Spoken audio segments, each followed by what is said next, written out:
ભરૂચ જિલ્લાની તમામ કોર્ટમાં વર્ષની અંતિમ રાષ્ટ્રીય લોક અદાલતમાં સમાધાનથી નિકાલ કરવા 15,000થી વધુ કેસો મુકાયા। ભરૂચ જિલ્લાની તમામ કોર્ટોમાં શનિવારે વર્ષની છેલ્લી રાષ્ટ્રીય લોક અદાલત યોજાઈ હતી, જેમાં 15,000થી વધુ કેસો નિકાલ માટે મુકાયા હતા। ભરૂચ જિલ્લા કાનૂની સેવા સત્તા મંડળના ચેરમેન અને પ્રિન્સિપલ ડિસ્ટ્રિક્ટ જજ આર.કે. દેસાઈના અધ્યક્ષસ્થાને જિલ્લા અદાલત તેમજ તાલુકાની કોર્ટમાં વર્ષ 2025 અંતિમ રાષ્ટ્રીય લોક અદાલત યોજાઈ હતી।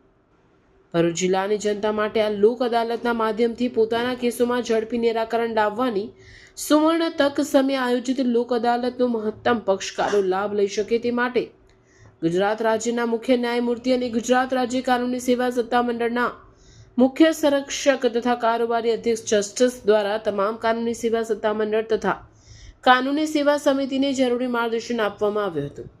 આ લોક અદાલતમાં નાગરિકો લગ્ન વિષય કેસો, ચેક બાઉન્સના કેસો, સિવિલ દાવા, જમીન સંપાદન, મોટર અકસ્માતના વળતરના કેસ, કામદાર તથા માલિકને લગતી તકરાર, વીજળી સંબંધિત કેસો સહિત માત્ર દંડપાત્ર સમાધાન લાયક ફોજદારી કેસો મળી સાથે જ 19 સંસ્થાના કુલ 15,000થી વધુ કેસ સમાધાન માટે રજૂ કરવામાં આવ્યા હતા।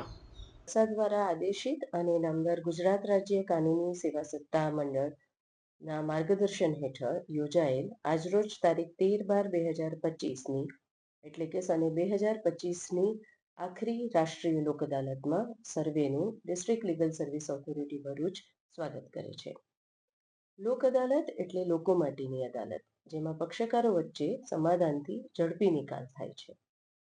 લોક અદાલતમાં પ્રી લિટિગેશનના કેસો એટલે કે કોર્ટમાં કેસ દાખલ કરતા પહેલાના સમાધાન માટે મુકાતા કેસો તેમજ પેન્ડિંગ કેસો, જેમાં મોટર અકસ્માતના કેસો, નેગોશિયેબલ ઇન્સ્ટ્રુમેન્ટ એક્ટની કલમ 138ના કેસો, ફેમિલી મેટર્સ, ભરણપોષણના કેસો, સમાધાન લાયક ફોજદારી કેસો, મની સ્યુટ, વહેંચણના દાવા, મજૂર અદાલતના દાવા વગેરે કેસો આજરોજની લોક અદાલતમાં સમાધાન માટે મૂકવામાં આવેલા છે। ભરૂચ જિલ્લામાં યોજાયેલ આજરોજની લોક અદાલતમાં 10,000થી વધુ કેસો નિકાલ માટે મૂકવામાં આવેલા છે, કે જે પેન્ડિંગ કેસો છે। આ ઉપરાંત જુદી જુદી સંસ્થાઓ એટલે કે બેંક, ડીજીવીસીએલ અને બેન્કિંગ સંસ્થાઓ કુલે મળીને કુલ 19 સંસ્થાના પ્રી લિટિગેશનના 5,468 કેસો મૂકવામાં આવેલા છે।